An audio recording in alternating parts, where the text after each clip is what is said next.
नमस्कार। आपका खर्चा आपकी चर्चा हफ्ता दर हफ्ता हम फिर से लेकर आए हैं न्यूज़ लॉन्ड्री का हिंदी पॉडकास्ट एनएल चर्चा। और चर्चा में इस हफ्ते हमारे साथ 3 खास मेहमान मौजूद हैं।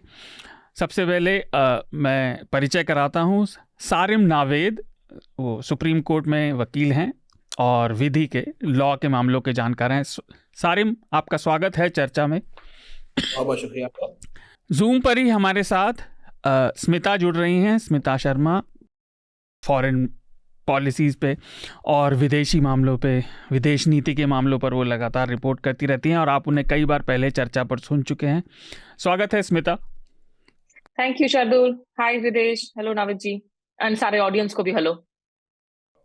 और स्टूडियो में हमारे साथ हृदेश जोशी मौजूद हैं। हृदेश को आप लोग लगातार सुनते और सराहते रहते हैं। वो पर्यावरण और अन्य कई मामलों पर लगातार रिपोर्ट करते रहे हैं और कर रहे हैं। स्वागत है हृदेश। बहुत बहुत शुक्रिया आपका। हम बात को आगे बढ़ाएं इससे पहले न्यूज़ लॉन्ड्री की ओर से कुछ ज़रूरी सूचनाएं।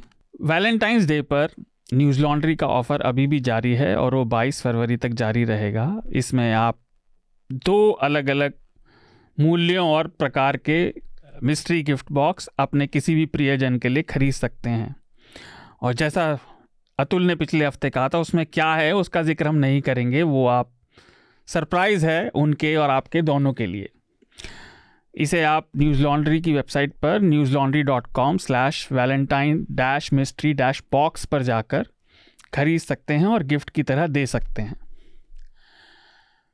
दूसरी सूचना हमारे एनएल सेना प्रोजेक्ट से जुड़ी है। न्यूज़ लॉन्ड्री का एक नया एनएल सेना प्रोजेक्ट लॉन्च हुआ है, जिसमें ऐसे लोग जो अमेरिका जाना चाहते हैं लेकिन वैध तरीके से नहीं जा सकते और जिन अवैध तरीकों का वो प्रयोग करते हैं, उनकी छानबीन।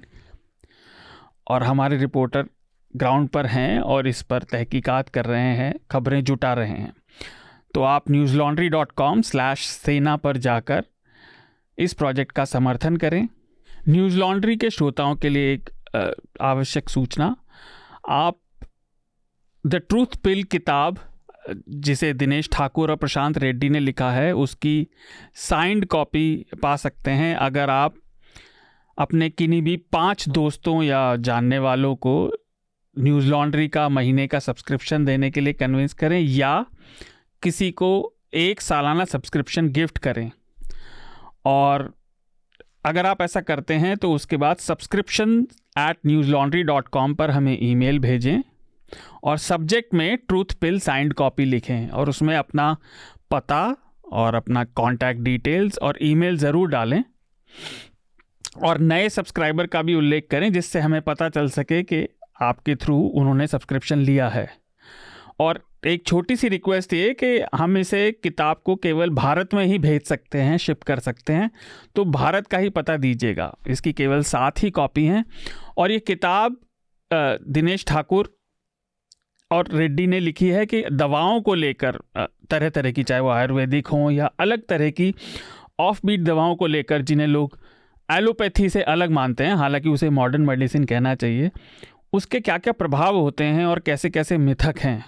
इससे जुड़ा एक इंटरव्यू भी हमारी वेबसाइट पर है। पर ये किताब बहुत ज़रूरी है, तो अगर आप चाहें तो आप उसे उस तरीके से पा सकते हैं।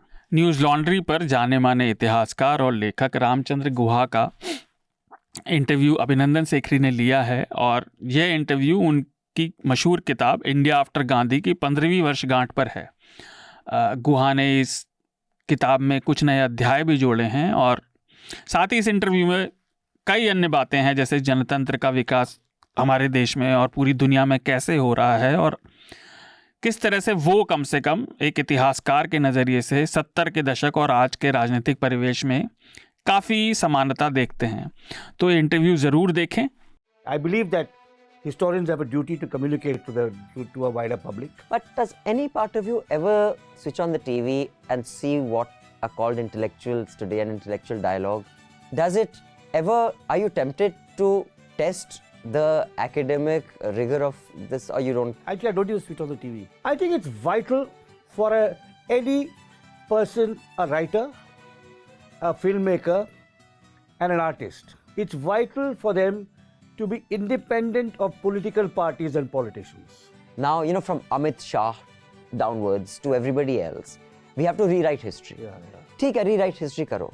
How often has this been tried and how often has it succeeded? Now, when Amit Shah says we have to rewrite our history, what is Hindutva history? Hindutva history is, wherever possible, portray Muslims as evil and Hindus as noble. Nothing else. That's the sum total of rewriting history according to Amit Shah.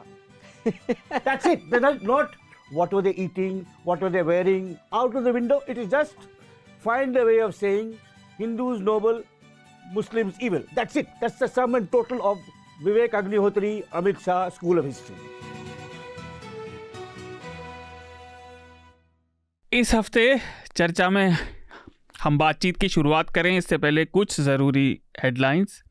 और आप लोग सोच रहे होंगे कि आपके host Atul कहाँ पर हैं, तो इस हफ्ते अतुल छुट्टी पर हैं, तो आपको मुझे झेलना पड़ेगा होस्ट की तरह। शादियों में गए हैं भैया, मुझे जानकारी नहीं है। न्यूज़ लॉन्ड्री में बिना पुष्टि किए जानकारी नहीं दी जाती। इसका जवाब मुकम्मल दिया जाएगा आपको। तो मैं कुछ हेडलाइंस बता देता हूँ इस हफ्ते की, और फिर हम चर्चा की शुरुआत करेंगे। तो आज का हमारा चर्चा का विषय भी यही है और पहली हेडलाइन भी। मंगलवार को आयकर विभाग की टीमें बीबीसी के दिल्ली और मुंबई के दफ्तरों में सर्वे करने पहुंची, और जाहिर सी बात है विपक्षी दलों ने इसे आड़े हाथों लिया और कहा कि देश में अघोषित इमरजेंसी लगी हुई है। हम विस्तार से तो बात करेंगे ही, पर एक और इससे जुड़ी चीज़ ये कि भाजपा के आधिकारिक प्रवक्ता गौरव भाटिया ने एक प्रेस कॉन्फ्रेंस की और उन्होंने कहा कि बीबीसी एक भ्रष्ट बकवास कॉरपोरेशन है। तो बीबीसी का जो इनिशियल्स हैं उन्होंने इसका ये नया फुल फॉर्म बनाया।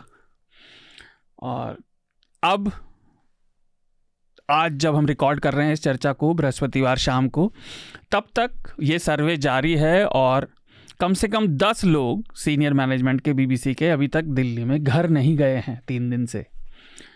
तो आज हम इस सब पर बात भी करेंगे। कुछ हफ्ते पहले जो इस सारी बात की शुरुआत थी वो भी हमने बात की थी, लेकिन आज इसको सही में देखेंगे। इसमें जो इम्पोर्टेंट खबर एक ये भी है कि पांचजन्य जो जुड़ा हुआ अखबार है, आज तो फ्रंट पेज में अखबारों की कुछ जगह खबर है, उसने कहा कि विदेशी ताकतें, जो कि अब आश्चर्य की बात नहीं है, आजकल विदेशी ताकतें सब हिंदुस्तान में रहती हैं, आपकी एंटी इंडिया ताकतें वो जो हैं वो इस्तेमाल कर रही हैं सुप्रीम कोर्ट का। अच्छा। सुप्रीम कोर्ट इतना कमज़ोर हो गया है कि अब उसका इस्तेमाल एंटी इंडिया ताकतें। नावेद साहब से पूछेंगे। ये तो बहुत सारी बातें कहते ही रहते हैं, अभी हम बात करेंगे ही, इससे तो बहुत सारी परतें हैं। दूसरी खबर संसद से, केंद्रीय श्रम मंत्री भूपेंद्र यादव ने सोमवार को लोकसभा में बताया कि डेटा के अनुसार, जो डेटा उन्हें प्राप्त हुआ है एनसीआरबी से, उसके अनुसार 2019 से 2021 तक इन 3 सालों में 1,12,233 जो डेली वेज वर्कर्स हैं, दिहाड़ी मजदूरों ने, 53,661 सेल्फ एम्प्लॉयड लोगों ने और 43,420 सैलरी वाले वेतनभोगी लोगों ने आत्महत्या की। यानी 3 सालों में ये फिगर करीब 2,09,314 के आसपास आती है।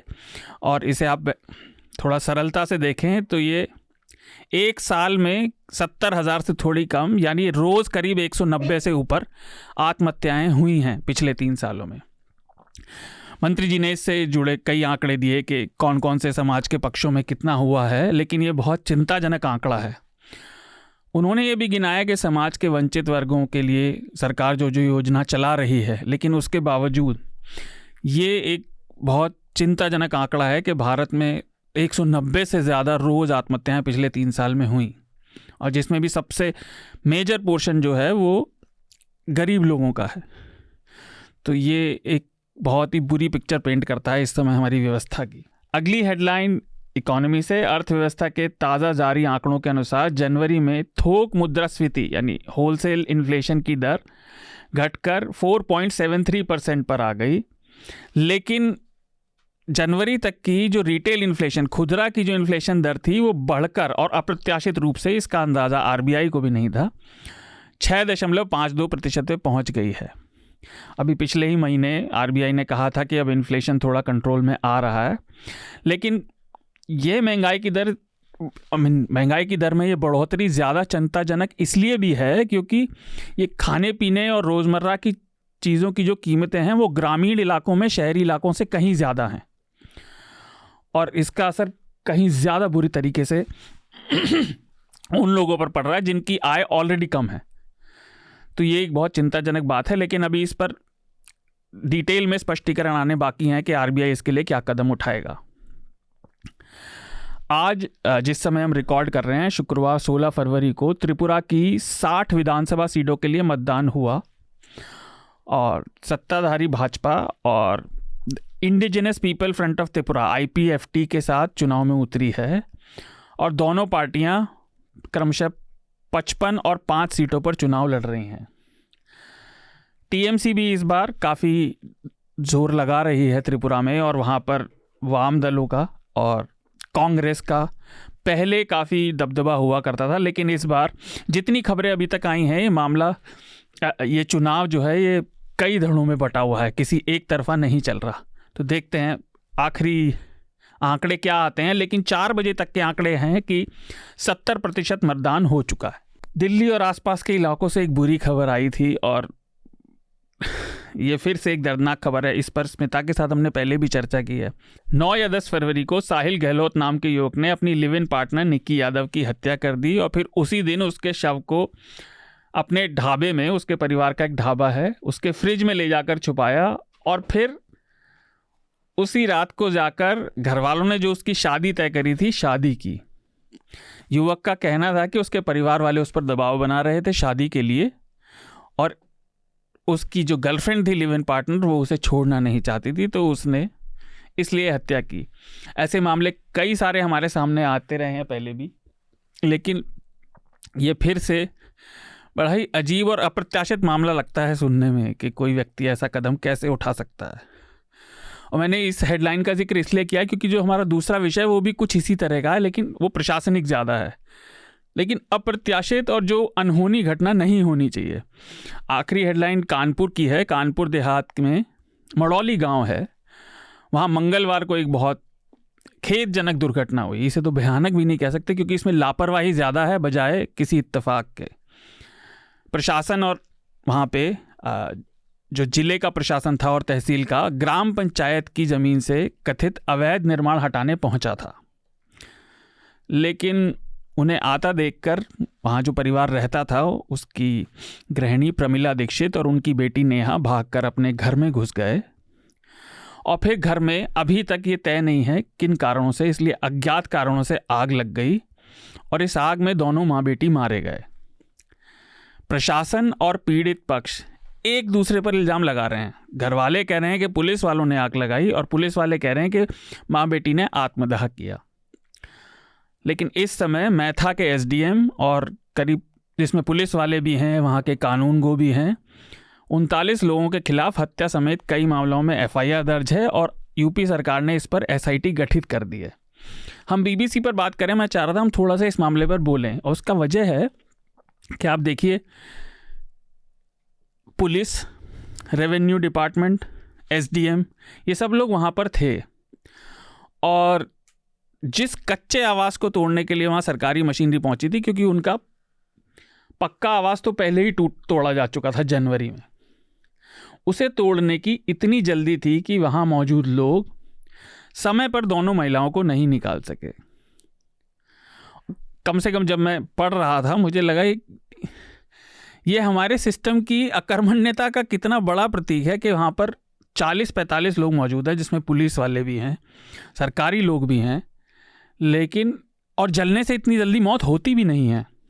आप एकदम से नहीं मारे जाते, दर्दनाक मौत होती है और उसमें समय लगता है, लेकिन कोई उन्हें नहीं बचा सका।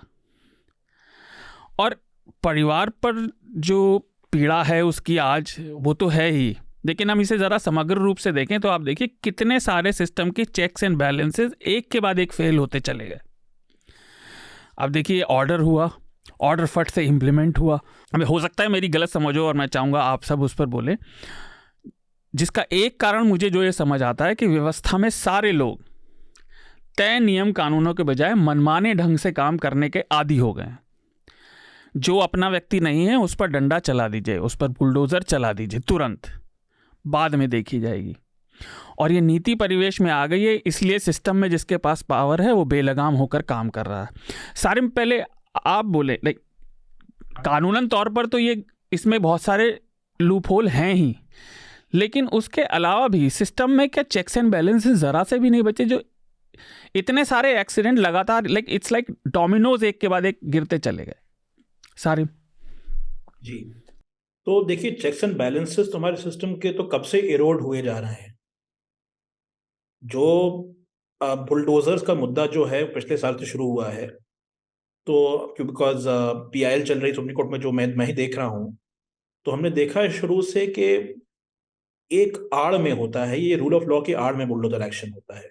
वो कभी ये नहीं कहते आपको पसंद नहीं करते, आपसे ये प्रॉब्लम है तो हम तोड़ने आ रहे हैं।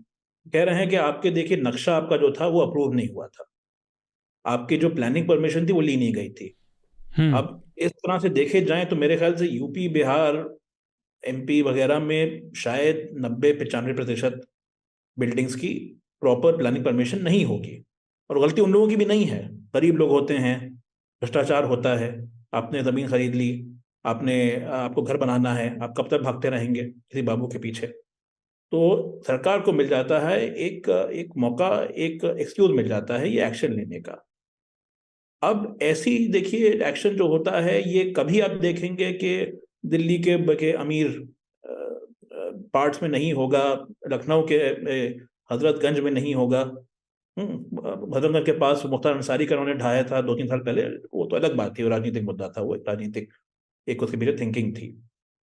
तो चेक्स एंड बैलेंसेस की जो बात कर रहे हैं, जो वहां पे आ रहा है वो बड़ा खुश है, कह रहा है कि मैं तो कानून के अधीन, और मैं तो जमीन में क्लियर कराने के लिए मैं ये काम कर रहा हूं। अगर एक जो हम कहते हैं कॉन्स्टिट्यूशनल मोरालिटी अगर वो होती, और जो होनी भी चाहिए, तो मुद्दा देखना चाहिए अलग तरीके से। पहले देखो नागरिक को, पहले देखो इंसान को, उसकी दिक्कत क्या है। कोई नहीं चाहता कि मैं बिना प्लान वाले घर में, या जितना अच्छा घर बनाना हो, जिसके गिरने की आशंका हो, उसमें रहूं। वहां पे रहता है बिकॉज उसके पास चॉइस नहीं है, बिकॉज आपने या तो जमीन नहीं दी, आपने अगर जमीन दे दी तो आपने प्लान पास नहीं किया, आपने वो साधन नहीं दिए कि उससे घर ऐसा बने और उस तरीके से बने कि ना तो कोई अतिक्रमण हो और ना ही कोई इलीगैलिटी हो। अब वो सब हो गया है, अब आपने उठा लिया है एक राजनीतिक मुद्दा कि मैं तो साफ कराऊंगा, बाजार साफ कराऊंगा, मैं सड़कें साफ कराऊंगा। तो जो वहां पे जा रहा है वो एक बहुत ही अपने दिल के अंदर एक मिशन लेके जा रहा है कि भाई मैं तो बहुत ही बड़ा काम कर रहा हूं, समाज सेवा का काम कर रहा हूं। ये जो पूरी मोरालिटी, पब्लिक मोरालिटी हमारी जो उलट पुलट हुई है इन द नियर पास्ट भी और उसके पहले भी, जहां पे नागरिक की जो राइट्स जो हैं उनको हम नीचे समझते हैं, और जो नागरिक की रिस्पॉन्सिबिलिटी है उसको ऊपर समझते हैं। ये नहीं कह रहा कि सिटीजन की रिस्पॉन्सिबिलिटी नहीं होनी चाहिए, एक्सपेक्टेशन नहीं होनी चाहिए, लेकिन पहले आप उसको जीने का, रहने का, पढ़ने लिखने का साधन तो देंगे। जब आप इस एक मेंटालिटी से जाएंगे, वहां पे नागरिक है और नागरिक अपराधी है। अपराधी ने कोई जुर्म किया है, अपराधी इसलिए है कि उसने जो आपके हिसाब से जो जैसा शहर होना चाहिए, जैसी जिंदगी होनी चाहिए, वो नहीं जीता, वो वैसा घर नहीं बनाता, वैसा उसका वाटर पंप नहीं है उसका सही जगह पे, वैसा उसके शायद वहाँ पे पार्किंग का नहीं है। आप उस पे जाते हैं तो फिर आप भूल जाते हैं कि उसकी कितनी मजबूरियां हैं, और मजबूर आदमी बहुत ही परेशान होता है। अब ऐसी चीज में देखिए, जो अब आपने बताया कि उसमें आग लगी, आग किसकी वजह से लगी वो तो हम बात कर सकते हैं, लेकिन ऐसी सिचुएशन देखिए हमेशा होता है, हर देश में होता है सिस्टम के, अगर आप कुछ एक्शन लें तो ये नहीं है कि पुलिस है या जो प्रशासन है वो कुछ भी कर दे कि भगदौड़ मच जाए, वहां पे लोग ऐसा कुछ हो जाए कि लोगों को कुछ होश ही ना रहे क्या हो रहा है। पूरी दुनिया भर में एडमिनिस्ट्रेटिव एक्शन होता है, वो एडमिनिस्ट्रेशन से एक्सपेक्टेशन होती है कि आप जो एक्शन लें वो इस तरीके से लें कि उसके जो रिएक्शंस होंगे वो भी आपने अकाउंट किए हुए होंगे, वो भी आपकी समझ में होंगे। आप कहीं पहुंच जाएंगे रात को उठा के अब देख कुछ गिर जाएगा, कोई लालटेन होगी, कोई इलेक्ट्रिकल सॉकेट होगा जो स्पार्क कर रहा होगा, आग लग गई, किसी के ऊपर शायद बुलडोजर चढ़ जाए। तो देखिए ये सब चीजें जो हैं ये सब प्लानिंग के तहत ही की जाती हैं ताकि ये सब जो हादसे हैं ये ना हो। सारे जो आपने बात कही वो बात सही है और हमने इसके ऐसे मामले कई देखे हैं पहले, लेकिन इसके मामले में, इस मामले के बारे में मैं थोड़ा सा श्रोताओं को बता दूंगा, फिर स्मिता अपनी राय दें इस पर। इसमें तो कोई ऐसा राजनीतिक रूप से मतभेद भी नहीं था, ये केवल गरीब लोग थे और उनका जो कहना है भी, कृष्ण गोपाल नाम है जो दिवंगत महिला हैं उनके पति का, कृष्ण गोपाल का कहना है कि उनका परिवार दशकों से ज़मीन पर रह रहा था, बहुत सालों से। जनवरी में इसे उनका किसी और से गांव में ही मतभेद है, उनकी शिकायत पर गिरा दिया गया मकान और वो डीएम से, एसपी से मिलने की कोशिश कर रहे थे, वो महिला भी और उनका बेटा भी, लेकिन कोई सुनवाई नहीं हुई। और गांव वालों का आरोप है कि कोई प्रशासनिक अधिकारी है जो मिला हुआ है जिसके आदेश पर ये हुआ। उसे 13 फरवरी को शिकायत गई कि साहब यहाँ तो शायद ये शिवलिंग रख रहे हैं, तो फटाफट बुलडोज़र लेकर पहुँच गए और उन्होंने उनके कच्चा मकान जो था उसी प्लॉट पे, पक्का तो गिर चुका था, कच्चे मकान को गिराने के लिए उस छोटे से जो भी वो बन रहा था उसे ध्वस्त किया, हैंडपम्प को ध्वस्त किया। हो सकता है आपने वीडियो भी देखे हों, काफ़ी सोशल मीडिया पर चल रहे थे, और उनके घर को गिराने लगे। तब ये दोनों महिलाएं अंदर भागी, माँ बेटी। मैं इस घटना में ये देखकर हैरान हूं कि ये इसमें स्पेसिफिक निशाना नहीं बनाया गया किसी राजनीतिक स्तर पर, ये केवल आपत्ति है कि भाई अपना काम है हटा दो, क्योंकि उन्हें लगा होगा इनका कोई सपोर्ट नहीं है या जो भी वजह हो। लेकिन ये बड़ी आश्चर्यचकित करने वाली बात है कि उन्हें अपने नौकरी की जिम्मेदारियों तक का भान नहीं है इस अभिमान में। ये बात समझ नहीं आती। स्मिता, आप क्या कहना चाहती हैं इस पर? शार्दुल, देखिए, एक बात मैं कहूँ, एक इसकी ना बहुत सारी वीडियोस मैंने असल में देखी नहीं थी, अभी हाल में मैं देख रही हूँ। विनोद कापड़ी ने भी, जो जर्नलिस्ट है, फिल्म मेकर हैं, उन्होंने एक वीडियो ट्वीट किया है जिसमें, अगर वो वीडियो सही है, ऐसा लगता है कि मानो जब ये महिलाएं जल रही थी उस वक्त भी बुलडोजर की कार्रवाई हो रही थी शायद। तो इस तरह के काफी सवाल खड़े किए जा रहे हैं, अलग अलग जो वीडियोस आ रहे हैं। अब इन वीडियोस को मैं अपने रूप से इंडिपेंडेंटली वेरीफाई नहीं कर सकती हूँ। ये जो मामला है ना, इसे हम एक इंडिविजुअल मामले के तौर पर नहीं देख सकते हैं। आप जो कह रहे हैं कि लैक ऑफ एपैथी है पुलिस वालों में, ये सिर्फ लैक ऑफ एपैथी नहीं है, ये एक इम्बोल्डनमेंट है। इन पुलिस वालों में, वर्दीधारी लोगों में आज की तारीख में इस बात से एक रोष भरा हुआ है, इस बात से एक वो इस नैरेटिव का हिस्सा है जहां बुलडोजर से घरों को ढहाना बगैर किसी कानूनी प्रक्रिया के, बगैर किसी नोटिस के, उसे आज की तारीख में भारत में इंसाफ का नाम दिया जा रहा है। इंसाफ कहकर न्यूज चैनलों में बार बार उसे सेलिब्रेट किया जा रहा है। प्राइम टाइम शोज में उस बातों को बार बार उसका जिक्र करके एंकर्स लिटरली जो है ऐसे नेताओं को बुलडोजर जस्टिस और बुलडोजर बाबा के नाम से उनको एक लार्जर देन लाइफ की इमेज दे रहे हैं। तो ये it was a matter of time कि अभी तक एक समाज का जो बड़ा तबका जो उन घरों को देखकर वाहवाही कर रहा था, जब वो घर किसी अल्पसंख्यक का था, जब वो घर किसी मुसलमान का था, क्योंकि पिक एंड चूज पॉलिसी के तहत, आप हमारी कानूनी धारा के तहत हम जब कहते हैं you are innocent until proven guilty, इस बुलडोजर के बहाने आप घरों को नहीं ढहा रहे हैं, आप कानूनी प्रक्रिया को ढहा रहे हैं, आप कानून के कोर्ट्स और अदालतों को ढहा रहे हैं। आप कह रहे हैं कि हमें ना वकील की जरूरत है, ना हमें दलील की जरूरत है, हम सीधे तौर पर किसी शख्स को गुनहगार मान लेंगे, उसके खिलाफ कार्रवाई कर देंगे। आप किसी भी फॉर्मर चीफ जस्टिस से बात कर ले, फॉर्मर जज से बात कर ले। इंटरेस्टिंग बात है कि आज तक जैसे चैनल में जहां बार बार बुलडोजर जस्टिस को लेकर इतनी खुशियां छलक रही होती है उनके एंकरों के चेहरों पर, वहीं पर आज दरअसल मैं एक आर्टिकल पढ़ रही थी जिसमें तमाम justice Lokur, justice Chelameswar, justice Shah, ऐसे बहुत सारे लोग हैं जो पूर्व न्यायाधीश रह चुके हैं या पूर्व जज रह चुके हैं। उनमें से एक ऐसा शख्स नहीं है जो आज की तारीख में बुलडोजर की इस कार्रवाई को सही ठहरा रहा है। उनका कहना है कि अगर आपके खिलाफ कोई कंप्लेन आता भी है, एक तो सबसे पहली बात है, एक अकेला किसी शख्स के कंप्लेन के आधार पर आप ऐसी कार्रवाई कैसे कर सकते हैं। आप उस शख्स को नोटिस तो दीजिए, आप उस शख्स को मौका तो दीजिए अपने पक्ष को रखने का। ठीक है, अगर वो सही मायनों में सरकारी जमीन है, उस पर अतिक्रमण हुआ है, वो अतिक्रमण हटाना उचित है, वो अतिक्रमण हटाना चाहिए। प्रॉब्लम ये हो गई है कि इस पिक एंड चूज पॉलिसी के तहत अभी तक जिस तरीके से अतिक्रमण हटाने के नाम पर, या फिर ये कहना कि नहीं हम तो माफियाओं को टारगेट कर रहे हैं, हम गुंडों को टारगेट कर रहे हैं, इसने इम्बोल्डन कर दिया है। क्योंकि जो वर्दीधारी ये लोग हैं, उनको लगता है कि हम ये कार्रवाई करेंगे तो शायद जो हमारे राजनीतिक मालिक हैं उनसे हमें वाहवाही मिलेगी, हमें डरने की कोई जरूरत नहीं है। तो ये जो कानून की प्रति जो एक देश में एक श्रद्धा होनी चाहिए, उस पर विश्वास होना चाहिए, या उससे थोड़ा डर होना चाहिए, ये तमाम चीजें गायब हो गई हैं। एंड अनफॉर्चुनेटली ये वो बुलडोजर प्रक्रिया है जो आज हमारी पूरी की पूरी कानूनी प्रक्रिया पर चलाई जा रही है। अब गुवाहाटी हाईकोर्ट को देख लें, पिछले साल नवंबर में इतने स्ट्रॉन्ग कमेंट्स दिए गए वहां पर ऐसे मामले, कोर्ट ने वहां कंपेयर तक कर दिया था कि ये कोई रोहित शेट्टी की फिल्म बनाई जा रही है, आपकी एसपी को है, आप रोहित शेट्टी और उसकी फिल्म आप भेज दीजिए, आपको मन करेगा आप आकर किसी के भी घर को ढहा देंगे।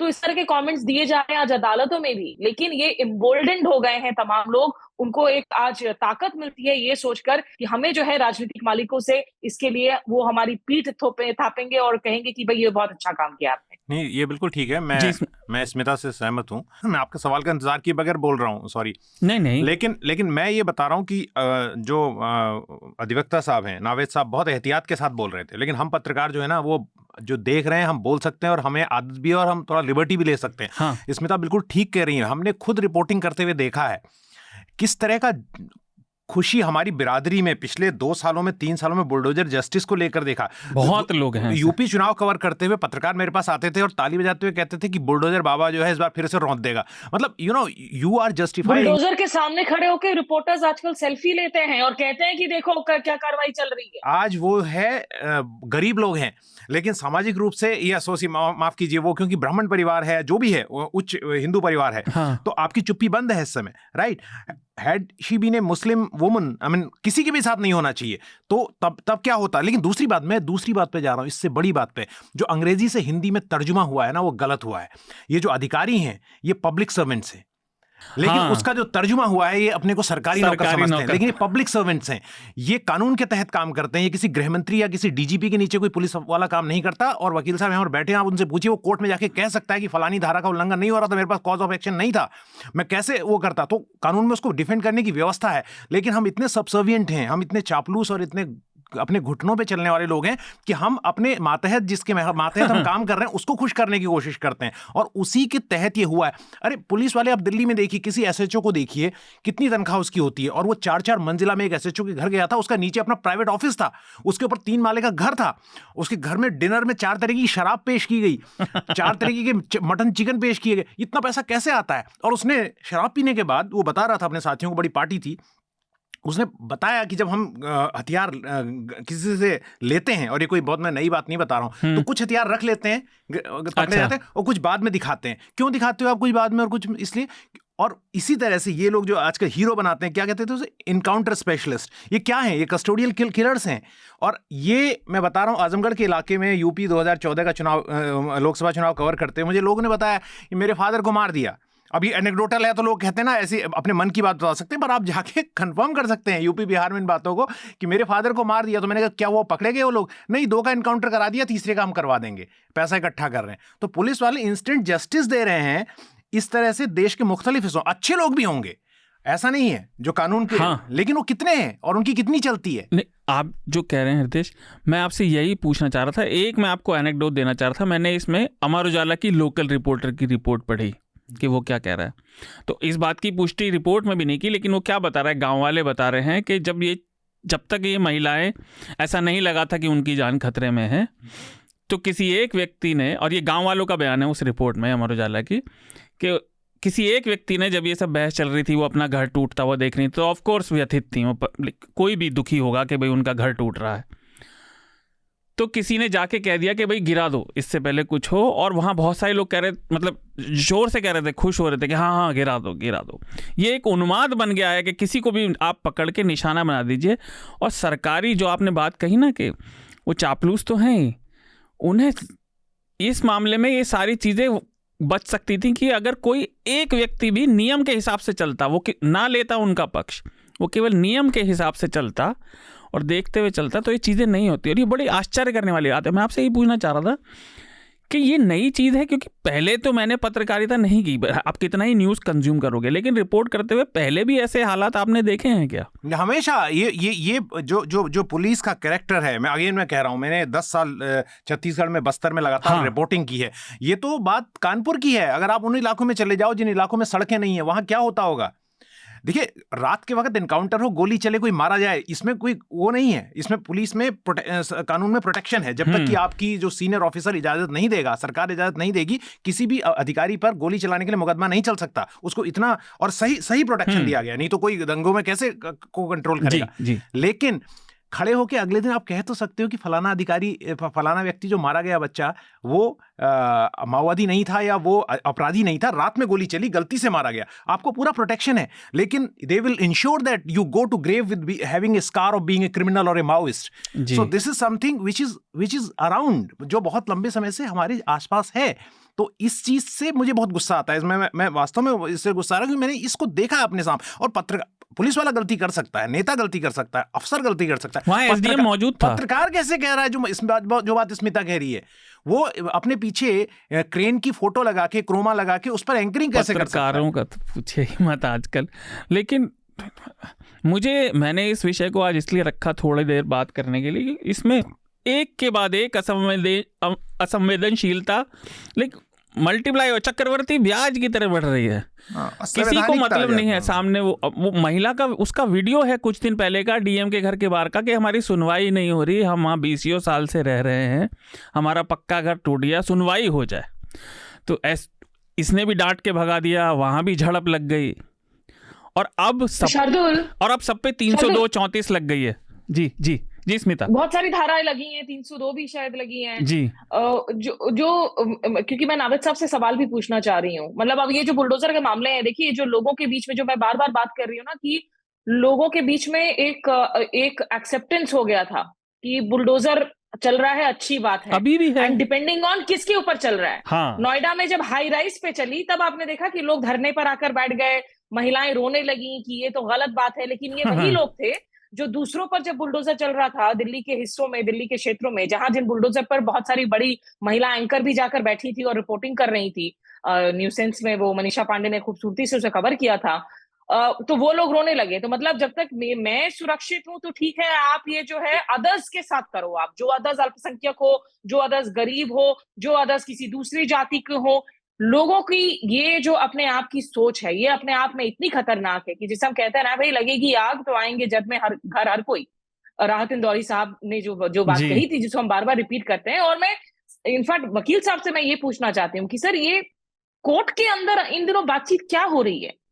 क्या जजेस में, लॉयर्स में, क्या ये चर्चा नहीं है कि भाई अगर आप बुलडोजर जस्टिस को एक्सेप्ट करते हैं, तो ये तो आप अपनी ही कानूनी प्रक्रिया को आप बेसिकली कह रहे हैं कि कोर्ट की जरूरत नहीं है, भाई आप दलील मत लाओ, जरूरत नहीं है, आप तय करना है कि कोई गुनहगार है तो कर दो।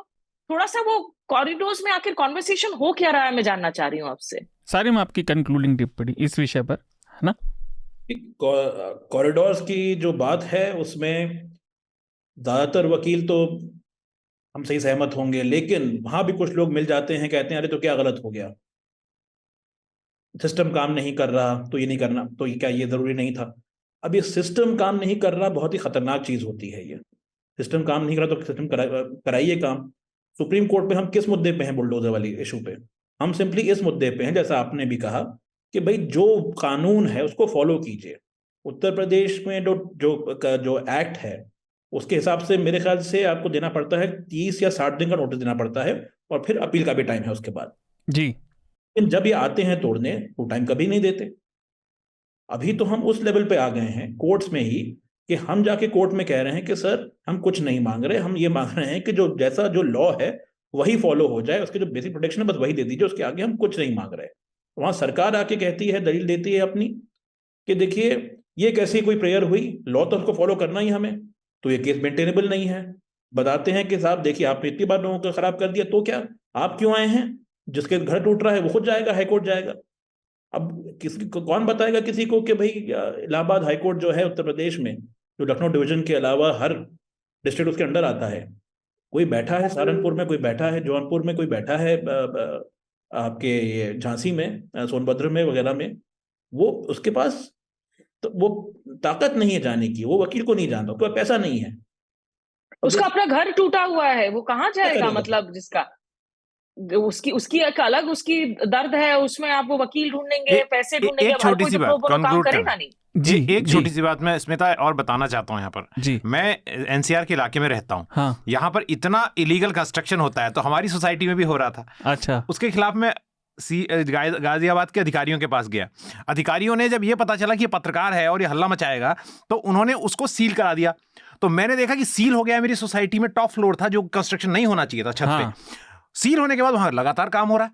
तो मैंने कहा भैया ये तो सील हो गया। तो मेरे लॉयर ने हंसते हुए कहा सर आपने सील तो करा दिया, लेकिन जो गाजियाबाद है ना वो 50% सील है और काम चल रहा है। कैसे हो रहा है? भ्रष्टाचार से हो रहा है। So even if you get it sealed, वो वही अधिकारी सील करवाते, कहते ठीक है सील करवा देते हैं, आप काम करते रहो। नहीं तो ये तो बात देखिए, विषय को खत्म करते हैं, पर ये बात तो सच्चाई है। अगर हिंदुस्तान में खासतौर से छोटे शहरों में आप मानिए 10 में से कम 7 लोग तो ऐसा ही करते हैं कि जो उनका नक्शा पास होता है उस पास नक्शे से फिर कुछ अतिरिक्त बनवाते हैं। मतलब ऐसा ना करने को बेवकूफ़ी समझा जाता है, ये तो आम बात है। लेकिन तब है बनवाना। मैं कह रहा हूँ कि अधिकारी जो है अपने सुपरविजन में सील करवा के काम करवा रहा है। बिल्कुल। तो ये आप सोचिए कितनी बड़ी बात। सब हमारे समाज में चल क्या रहा है। और मैं घूम फिर कर उस बात पर आता हूँ तो कई बार लोग कहते हैं कि आपका वो रिकॉर्ड बचता रहता है कि ये रिफॉर्म के बिना सिस्टम ये ऐसे ही जर्जर होते जाएंगे, इन्हें रिफॉर्म की जरूरत है। और खास तौर से पुलिस को आजकल केवल इकोनॉमिक रिफॉर्म हो रहे हैं देश में। अरे खैर, हम अगले विषय की तरफ चलते हैं। बीबीसी से जुड़ा, बीबीसी की डॉक्यूमेंट्री पर जब मैंने टिप्पणी की थी तो बहुत सारे पत्र आए, लेकिन उसकी परिणति पे आज हम सही में बात करने जा रहे हैं। तो जैसा मैंने शुरू में बताया था कि 2 दिन, आज तीसरा दिन हो गया, बीबीसी के दफ्तरों पर इनकम टैक्स की टीमें सर्वे करने पहुंची। कुछ वीडियो भी आए, वो काफ़ी तैश में थे। मुझे तो लगा वो मिर्ज़ापुर का मुन्ना भैया जैसे बिहेव कर रहे थे वो इनकम टैक्स के अधिकारी। बिल्कुल कि आपने दरवाज़ा कैसे नहीं करे, भाई नहीं खुला दरवाज़ा, इसमें इतने गुस्सा होने की क्या बात है। पर फिर अभी भी वो सर्वे जारी है, क्योंकि टेक्निकली ये रेड नहीं है, ये केवल सर्वे है। और इसमें बताया जा रहा है कि जो वन हैंड रिमूव्ड जो रेवेन्यू होता है उससे जुड़ा हुआ मामला है। अब उस दिन, अगर श्रोताओं को याद हो, मैं पूरी भूमिका बता देता हूँ। स्मिता ने भी बताया था और अतुल ने भी बताया था कि बीबीसी जो है वो यूके की जनता के पैसे से चलती है, लेकिन बीबीसी यूके में जनता के पैसे से चलती है। बीबीसी वर्ल्ड जो है वो फॉरेन ऑफिस उनको ग्रांट देता है यूके का, और वो नॉन प्रॉफिट ऑर्गेनाइजेशन है। अब इसमें आखिरी पेच जो है, सरकार कह रही है कि हम किसी आय से जुड़े, और अब तो विदेशी फंड की भाजपा वाले बात कर रहे हैं, वो आयकर विभाग ने कोई स्टेटमेंट नहीं दिया, लेकिन सत्ता पक्ष के लोग ये कह रहे हैं कि नहीं विदेशी फंड है और विदेशी ताकतें हैं। लेकिन ये दोनों बातें मुझे विरोधाभासी महसूस होती हैं, और मैं चाहता हूँ पहले रितेश इस पे आप बात करें और फिर हम दोनों के पास चलेंगे। नहीं, मैं तो सर्वे में कह रहा हूँ कि आपने नहीं, एक मिनट। तो वो कह रहे हैं कि बीबीसी ने 1946 में गांधी जी का इज्जत नहीं की, कि ये कहा था 1946 में गांधी बापू भारत को आज़ाद नहीं करा पाए। अब इसमें मुझे एक तो समझ नहीं आया, हो सकता है मेरी समझ में कमी हो, क्योंकि 1946 में तो हम आज़ाद नहीं हुए, तो कोई समाचार संस्था ये कैसे कह देगी कि महात्मा गांधी ने आज़ाद नहीं, मतलब आज़ाद करा दिया? वो ये कैसे कह सकते थे होने से पहले? 1 साल पहले की बात है ना। दूसरा, उन्होंने कहा कि तो ये हास्यास्पद एग्जाम्पल है, इसे कैसे कहा जाए कि चलिए मैं ही बोल देता हूँ, आप इतना मत सोचिए। तो पहले तो मैं थोड़ी सी एक लाइटर वेन में बात बताता हूँ। स्मिता ने ट्वीट किया था तो मैंने उसमें लिखा था, वो हरिशंकर परसाई का जो व्यंग है वो सबको पढ़ना चाहिए, कि सर्वे के दफ्तर में जब से सुंदरियाँ आई थी और वहाँ से कुछ कागज़ चुरा के ले गई, तब से वो फलाना ढिमकाना जो करेक्टर है वो सोचता है, वो रात को सर्वे करता रहता है तो वो कहता है कि ये रात को सर्वे क्यों बोलते हैं। तो उनकी बेटा पूछता है तो उसकी माँ कहती है, बेटा आजकल तेरे पिताजी जो है सर्वेश्वर ईश्वर में लीन हो रहे हैं, तो सर्वेश्वर का छोटा रूप सर्वे है। तो ये सर्वे जो है ना किसी चीज का छोटा रूप है, और वो हम सब समझ रहे हैं। ये जो बात आप कह रहे हैं पता नहीं मेरी समझ में नहीं आ रहा है, क्योंकि मैंने आपको वो एपिसोड भी पिछली बार मैं नहीं था उसमें, ये लाग लपेट है कि कहाँ का पैसा आया, किसने खाया, क्या गया, क्यों हो रहा है, सबको पता है straight away. Let's take it head on. मैं जो बात कह रहा था वो इसलिए मैं कह रहा था, मुझे हंसी जो आ गई थी बीच में वो इसलिए आ गई थी कि उनका आरोप है कि मार्गरेट थैचर ने एक बार बीबीसी को यूं कहा। अरे भाई, मार्गरेट थैचर के एग्जाम्पल का बीजेपी से क्या लेना देना।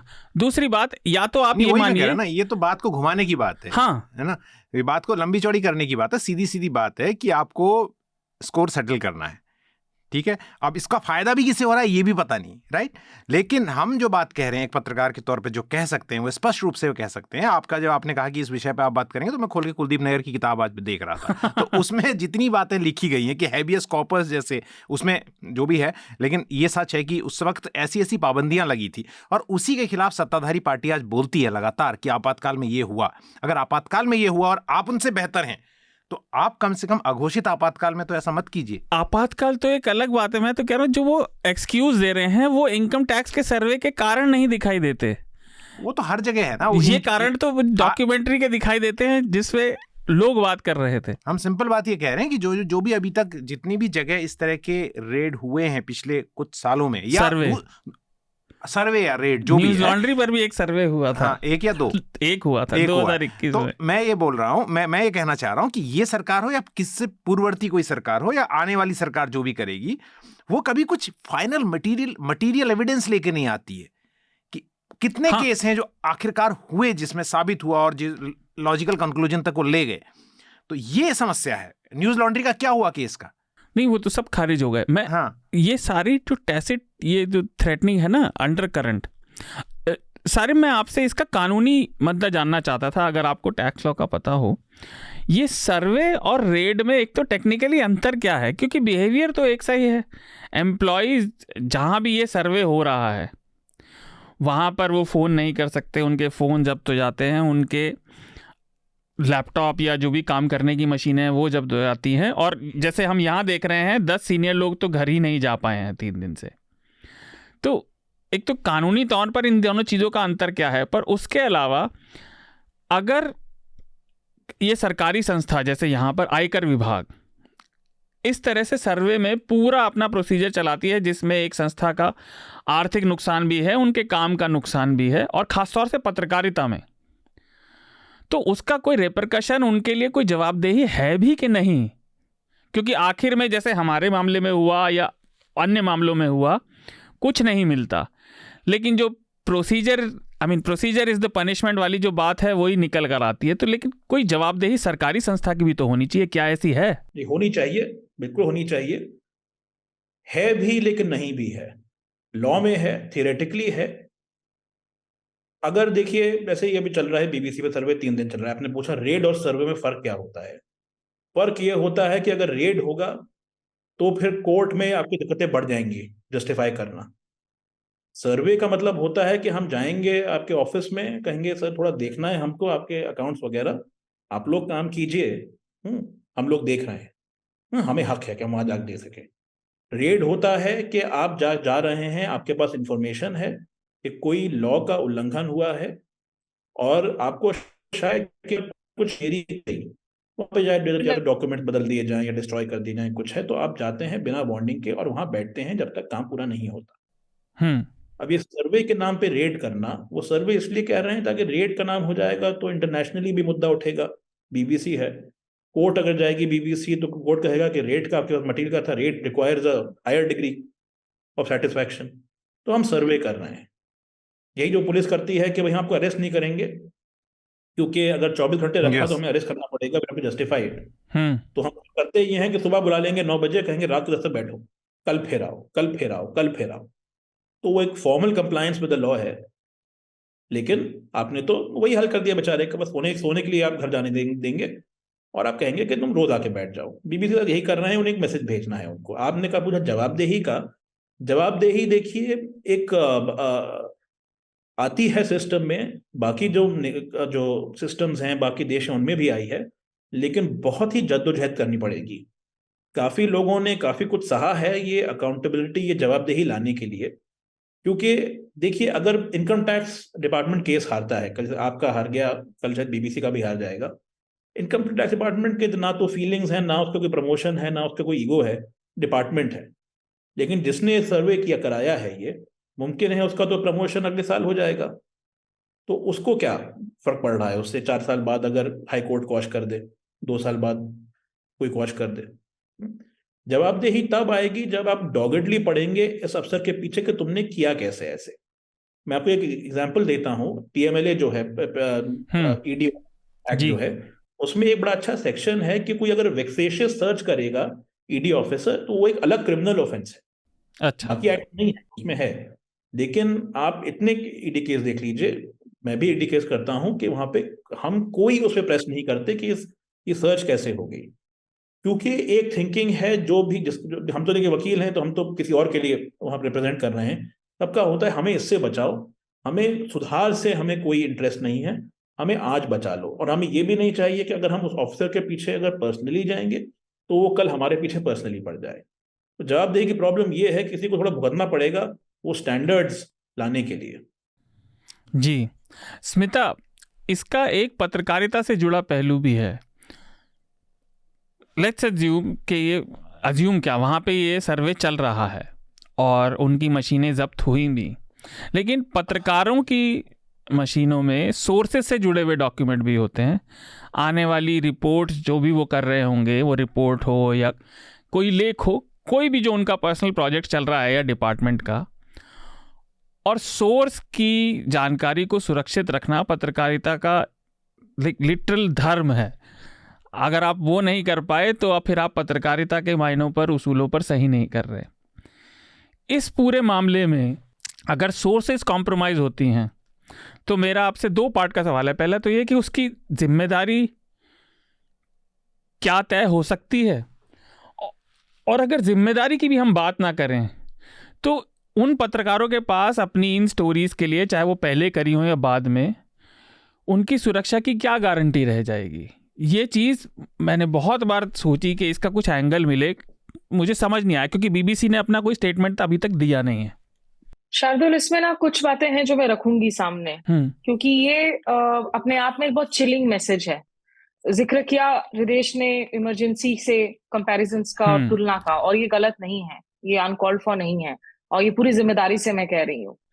बीबीसी कोई एक आम चैनल नहीं है। बीबीसी की कवरेज से आप उसे अग्री करें, डिसअग्री करें, आप पसंद करें, नापसंद करें, वो अपनी जगह है। लेकिन बीबीसी अपने आप में, सबसे पहले हमें इसमें कोई शक नहीं है कि एक इंस्टीट्यूशन है।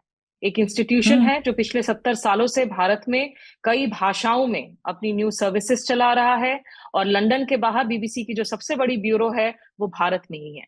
तो इसमें जो अंडरलाइन जो मैसेजिंग है, देखिए जब बीबीसी डॉक्यूमेंट्री आई उस पर आपकी मेरी बहस हुई, वो डॉक्यूमेंट्री सही थी, गलत थी, गुजरात दंगों को लेकर, वो अपनी जगह है। लेकिन उस दिन भी जब मैंने विदेश मंत्रालय के प्रवक्ता अरिंदम बागची से सवाल किया था, उन्होंने मुझे गुस्से में कहा था, I will come hard at you, क्योंकि मैंने उनसे सिंपल से फैक्ट्स बेस्ड क्वेश्चन पूछे थे, और वो काफी वीडियो वायरल हो गया था वहां पर। लेकिन वो आमतौर पर जो है वो बहुत इजी गोइंग पर्सन है, वो एक अच्छे डिप्लोमैट हैं। लेकिन जिस तरह से वो गुस्से में आकर, जबकि मैं सवाल, अगर आप उस प्रेस कॉन्फ्रेंस को देखें, मैं सवाल बहुत ही शालीन तरीके से, धीरे तरीके से ही पूछ रही थी, सिंपल सवाल पूछ रही थी, क्योंकि सवाल पूछना ही हमारा काम है, और मैं मानती हूँ कि हमारा अधिकार है जर्नलिस्ट होने के नाते। उसमें वो बहुत गुस्से में आ गए थे, और ये बहुत साफ था उस दिन ही कि आने वाले दिनों में एक बार जब सेकंड पार्ट भी रिलीज हो जाए, हालांकि बीबीसी ने इन डॉक्यूमेंट्रीज को भारत में रिलीज नहीं किया, ये कहते हुए कि हमें अपने स्टाफ की सुरक्षा की चिंता है, उसमें भी बीबीसी के लिए भी एक सबक है, और इसलिए हम इसे वर्ल्ड में तो रिलीज कर रहे हैं, इंडिया में रिलीज नहीं कर रहे हैं। ये साफ हो गया था कि it is a matter of when, not if, कि बीबीसी के खिलाफ कोई ना कोई एक गवर्नमेंट एक्शन तो होना है, और वो इनिशिएट होगा। अब इस गवर्नमेंट कार्रवाई का, आप जिसको सर्वे कह रहे हैं, ये सर्वे पिछले कुछ सालों में, एक तो आप देखिए किन संगठनों के खिलाफ हुए हैं भारत में। News click, news laundry, wire, Quint, जिनको टैक्स नोटिसेस भेजे जाते हैं, द न्यूज मिनट, जिनको टैक्स नोटिसेस भेजे जाते हैं, थिंक टैंक में अगर आप देख ले, centre for policy and research के साथ भी अभी यही हुआ था। वहां रात के 1:30, 2-2 बजे तक उनके जो अधिकारी हैं वो वहीं बैठे हुए थे, फोन जब्त कर लिए गए, कंप्यूटर जब्त कर लिए गए, सिर्फ 1-2 महिलाओं को घर जाने की इजाजत दी गई थी, पुरुष जो अधिकारी थे उनको वहीं ऑफिस में बिठाकर उनसे लगातार जो है यही सर्वे किया जा रहा था। इन सर्वेस के अभी तक नतीजे क्या आए हैं किसी को नहीं पता, एक भी आउटपुट नहीं है। सर्वेस को पता नहीं डिकोड करने के लिए हो सकता है इनको डेटा जर्नलिस्ट की भी जरूरत पड़े तो डेटा जर्नलिस्ट से हायर कर ले, क्योंकि इतना डेटा कलेक्ट कर रहे हैं। लेकिन ये कौन से संगठन हैं? इनमें से ऐसा कोई भी संगठन नहीं है जो दिन रात सरकार की वाहवाही करता है, जो रात में मंदिर मस्जिद के डिबेट्स करता है, जो प्राइम टाइम सर्कस करता है। ये वो संगठन है जो अभी भी अपने रिपोर्टर्स को जमीन पर भेज रहे हैं, जमीनी तहकीकात करते हैं, कड़े सवाल पूछते हैं और फोर्थ एस्टेट वॉचडॉग होने की जो भूमिका है उसको निभा रहे हैं। मैंने तो आज तक नहीं देखा ऐसा कोई सर्वे अभी तक, रिपब्लिक, टाइम्स नाउ, कोई भी चैनल आप ले लें, इन सब में कोई मतलब। दूसरी बात है कि बीबीसी 70 साल से भारत में है, अचानक से अभी आपको याद आया कि वो धांधली कर रहा है इस डॉक्यूमेंट्री के रिलीज होने के कुछ दिन बाद, और वो भी सर्वे के लिए आपने अपने अधिकारी को किस दिन भेजा?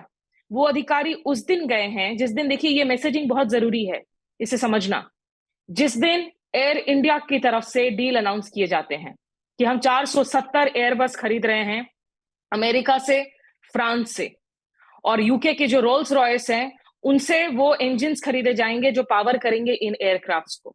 और उसी दिन कुछ घंटों के अंदर बीबीसी को लेकर ये सारे जो डेमोक्रेसीज के सबसे लाइट बेयरर्स हैं, अमेरिका, ब्रिटेन, फ्रांस, इनके तमाम हेड्स ऑफ स्टेट्स गवर्नमेंट से कोई बयान नहीं आता है, बल्कि ये सारे के सारे प्रधानमंत्री जी के साथ वीडियो कॉल, ऑडियो कॉल में नजर आते हैं, ट्वीट करते हुए नजर आते हैं, प्रेस रिलीजेस नजर आते हैं। आज जो हिंदू में वर्गीस जॉर्ज ने एक आर्टिकल लिखी है, मैं उससे सहमत हूं, जिसमें उन्होंने कहा है कि this is a template of this government for all western nations to develop nations. आपको पता है कि इस वक्त आपको हमारे मार्केट की जरूरत है, चीन के साथ आप लोगों के रिश्ते इस वक्त तलखियां से भरी हुई हैं, चीन के खिलाफ भारत की जरूरत है एज अ काउंटर बैलेंस।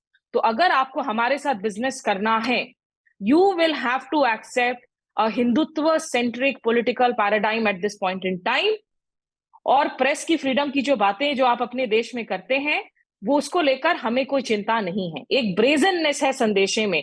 आप G7 के दौरान आप देखें, पिछले साल 2 साल पहले जब प्रधानमंत्री मोदी जी G7 में शिरकत कर रहे थे, ठीक वही वक्त था। आप एक तरफ इंटरनेट फ्रीडम पर डिक्लेरेशन, मूल्यों को लेकर, आप ह्यूमन राइट्स को लेकर, आप प्रिंसिपल्स पर हस्ताक्षर कर रहे थे, और वही वक्त था जब जुबैर को अरेस्ट किया जा रहा था एक बहुत ही बेकार से ट्वीट को आधार बनाकर।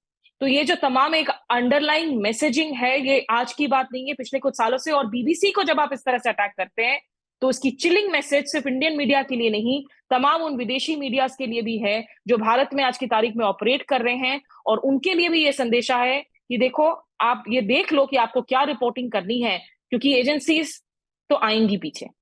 जी स्मिता, तो मैं श्रोताओं के लिए बताना चाहता हूँ कि ये जो डॉक्यूमेंट्री थी 2 पार्ट की, वो BBC 2 पर रिलीज हुई थी, और BBC 2 पर भी केवल यूके की जनता के लिए।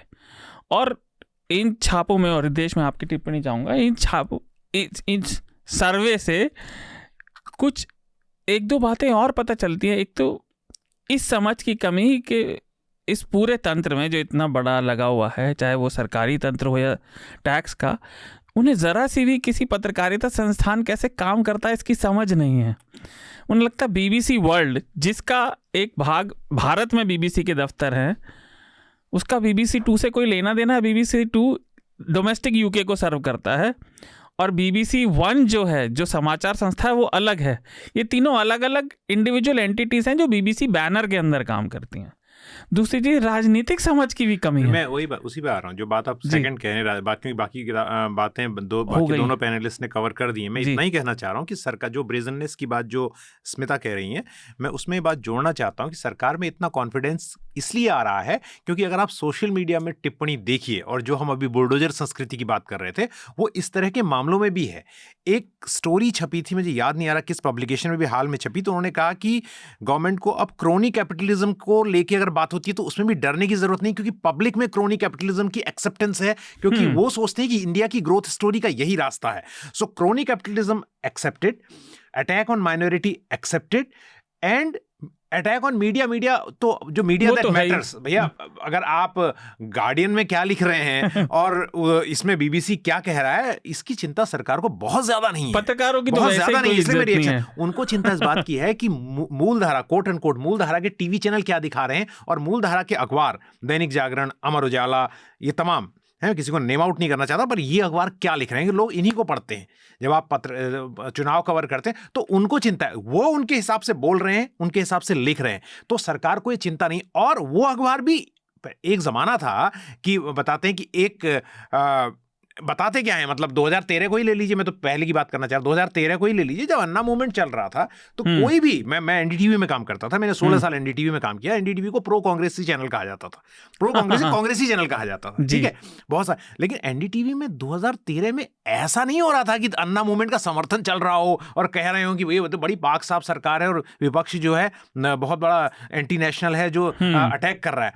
वहां पर भी क्वेश्चन कर रहे थे। रवीश कुमार जो है एज ए इंसान, एज ए मतलब ह्यूमन बीइंग, वो अन्ना आंदोलन के समर्थन में कूद गए थे और वहां जाके बैठे थे स्टेज में अन्ना के साथ, जिसकी बड़ी आलोचना हुई थी। बहुत सारे पत्रकार जो है उनको ब्रांड किया जा रहा था कि वो अन्ना मूवमेंट के समर्थन में कर रहे हैं। तो ऐसा नहीं था जैसा आज है। आज सरकार की जो इतना इम्बोल्डन्ड है, सरकार की इतनी निर्भीकता है, वो इसलिए आ रही है कि उन्हें पता है media that matters will stand not with BBC, not with other organisation जिनका नाम स्मिता ने लिया, बल्कि वो सरकार के पक्ष में खड़े होंगे। ये राजनीतिक मैसेज है स्पष्ट तौर से। नहीं, राजनीतिक मैसेज तो है ही सारी। अगर आप इस पर टिप्पणी करना चाहें तो करें। मैं ये कहना चाह रहा था कि ये राजनीतिक समझ की भी तो कमी है। आप देखिए, समझ की आपको लग रहा है, मेरे को नहीं लगता राजनीतिक समझ की कमी है। अभी एक आर्टिकल वायर में छपा है और उस आर्टिकल में उन्होंने लिखा है कि समर्थक जो हैं सरकार के, वो चाहते हैं कि ऐसे लोगों को सबक सिखाया जाए। आज मैं ये क्यों कह रहा हूं, मैं बताता हूं आपको। शार्दुल, देखिए, ये पिछले कुछ दिनों में डॉक्यूमेंट्री रिलीज होने के बाद से मीडिया में एक संगठित तरीके से नैरेटिव को बढ़ाया गया चाइनीज कंस्पिरेसी की, कि एक चाइना हैंड, फॉरेन हैंड, कि ये डॉक्यूमेंट्री के पीछे जो है चीन है। एक व्हाट्सएप फॉरवर्ड को बकायदा जगह दी गई, प्राइम टाइम डिबेट्स पर नैरेटिव बनाया गया। कुछ दिनों में जब पब्लिक की मूड में ये कहने लगा नहीं इसके लिए तो सबक सिखाना चाहिए, और उसके बाद अब देखते हैं ये कार्रवाई हो रही है। नहीं, तो ये there is a method to all of this. मैं वो चीज तो देखिए, अलग अलग विषयों पे काफी समय से टीवी चैनलों पर चल रही है। मुझे लगता है कि हमें कम से कम, सॉरी मैं आपको रोक रहा हूं, मैं हमें लगता है कि ये हमारी अपनी मूर्खता होगी। अब मेरे अपने लिए बोल रहा हूं, आपके लिए मूर्खता होगी कि अगर मैं सोचूं कि मेरी राजनीतिक समझ, कोट एंड कोट राजनीतिक समझ, मोदी जी की राजनीतिक समझ से बेहतर है। नहीं, he knows what he is doing. और ये दूसरी बात है किसी की कैलकुलेशन गलत हो जाए, लेकिन उन्हें पता है कि व्हाट ही केयर्स अबाउट, किस बारे में वो परवाह करते हैं और किस बारे में परवाह नहीं करते। वो बात ठीक है, लेकिन आप देखिए उनके इन कदमों का रिजल्ट क्या हुआ। सारी आप बोलिएगा। रिजल्ट पे याद आई, एक लाइन बोल दे रहा हूं, बाकी नहीं बोलूंगा आगे। रिजल्ट पे याद आया कि एक पत्रकार ने जो गुजरात चुनाव के बारे में कहा था कि सरकार को चिंता नहीं है जब पुल गिरा, मोदी जी को चिंता नहीं है जिस तरह से रिएक्ट कर रहे हैं, तो एक दोस्त ने बड़ा अच्छा ट्विटर में आंसर लिखा था, he will answer your question by winning the election. तो मोदी जी चुनाव जीत के जवाब देते हैं। नहीं, मोदी जी कैसे भी जवाब दे। देखिए, इस समय मैं ये कह रहा था, तो भारत सरकार G20 को इतना प्रचारित कर रही है, और पहले डॉक्यूमेंट्री के लिंक्स पर बैन लगाने से, उसके खिलाफ तरह तरह के बयान देने से वो और ज़्यादा नज़र में आए। और अब इस कदम के साथ दुनिया के हर बड़े अखबार में भारत सरकार के इस कदम की चर्चा हो रही है, फ्रंट पेज पर हो रही है, ओपिनियन आर्टिकल एक के बाद एक आ रहे हैं। तो मैं इस एंगल से कह रहा था कि ये उनके अपने प्रचार की कमी है। मोदी जी काफ़ी लंबे समय से कह रहे हैं कि मदर ऑफ डेमोक्रेसी, हमारे यहाँ जनतंत्र की बड़ी इज्जत है, लेकिन ये तो काउंटर मैसेजिंग है। ये बात ठीक है कि डोमेस्टिक ऑडियंस का ये है, लेकिन जो वो मैसेजिंग लगातार कर रहे हैं उसके काउंटर इंट्यूटिव जाति कम से कम मुझे तो लग रही है। सारे आप अगर कुछ कहना चाहें। ये मैं आपसे सहमत हूँ। देखिए, मेरे हिसाब से तो फांसीवादी सरकार है। काफ़ी लोग नहीं मानते। तो इनका फांसीवाद क्या होता है कि हम अपने घर के अंदर पूरी हम गुंडाई करेंगे, इसको पीटेंगे, उसको। तो उनका यही चल रहा है। और देखिए, फांसीवाद गिरता भी ऐसे ही है, एक इंटरनल हिपोक्रेसी होती है। या तो दुनिया भर जाके कहिए आप कि भाई हम तो यही करेंगे। सऊदी अरेबिया का चल गया है ये जो वहाँ पे जो निज़ाम है नाउ फॉर ऑलमोस्ट 100 ईयर्स, बिल्कुल वो बड़े क्लियर है। खराब निज़ाम है, खराब सिस्टम है, लेकिन वो ऑनेस्ट है कि हम तो यही करेंगे। We don't care about your right, we don't care about democracy, we don't care about anything. ये जो सरकार हमारी है, ये एक तरफ कहना चाह रही है कि हमारे बड़े ही बेनेवलेंट है, एक तरफ दिखाना चाह रही है कि हमसे बड़ा गुंडा तो कोई है नहीं। अब कहीं ना कहीं इसमें कॉन्फ्लिक्ट तो बीच में आएगा ही, और वो आ भी रहा है। जी स्मिता, एक आखिरी बात आपसे और फिर आपकी और देश की टिप्पणी लेके इस विषय को समाप्त करते हैं कि देखिए, अगर आप थोड़ा दूरगामी नज़रिए से देखें पिछले सारे इतिहास को, पिछले 50-60 सालों के, तो पश्चिमी देश आम तौर पर वो भले ही मैसेजिंग कैसी भी रखें, वो अपने हित के हिसाब से ही काम करते हैं। चाहे वो अमेरिका हो या यूरोप के देश, उन्होंने बहुत बार तानाशाहों का समर्थन अपने फ़ायदे के लिए किया है। तो जो आपने बात कही वो ठीक है कि आज उन्हें ज़रूरत है भारत की, उन्हें जियोपॉलिटिक्स के हिसाब से, इकोनॉमी के हिसाब से लग रही है, लेकिन तब भी ये जो सारी दिक्कतें हमारे समाज में आती जा रही हैं, ख़ासतौर से पत्रकारिता के नज़रिए से मैं पूछ रहा हूँ।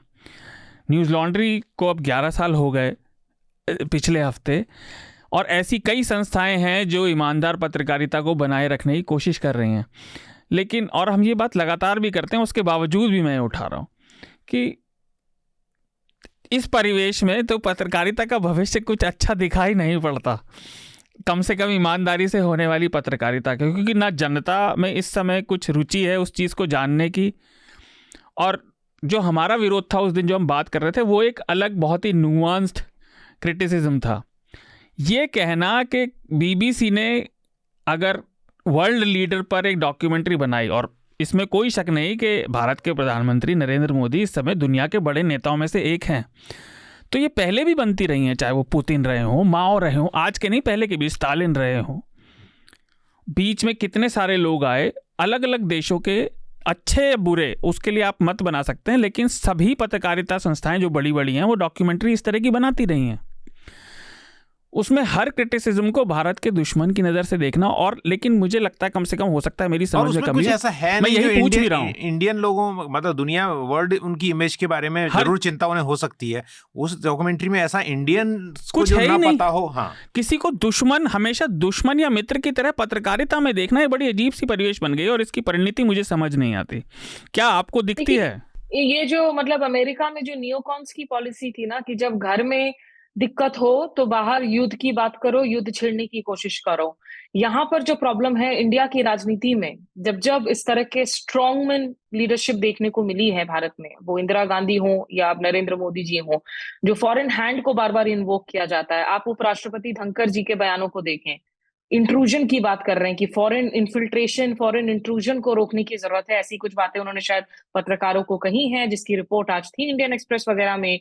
तो ये एक adhering within communities and foreign hand, external, internally आप कहते हैं कि ये अदर कम्युनिटी है जो मुझ पर अटैक कर रही है, और एक्सटर्नली आप कहते हैं कि ये जो विदेशी ताकतें हैं जो मुझ पर अटैक कर रही हैं, इसे एक राजनीतिक टूल के तौर पर इस्तेमाल किया जा रहा है।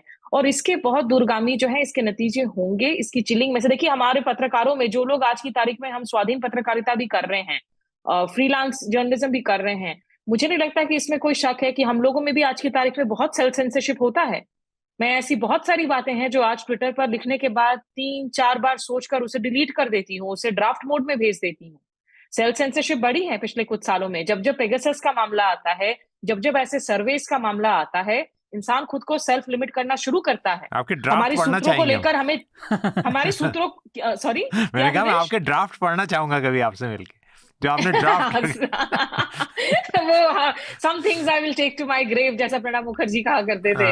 We all have our drafts to be taken to grave.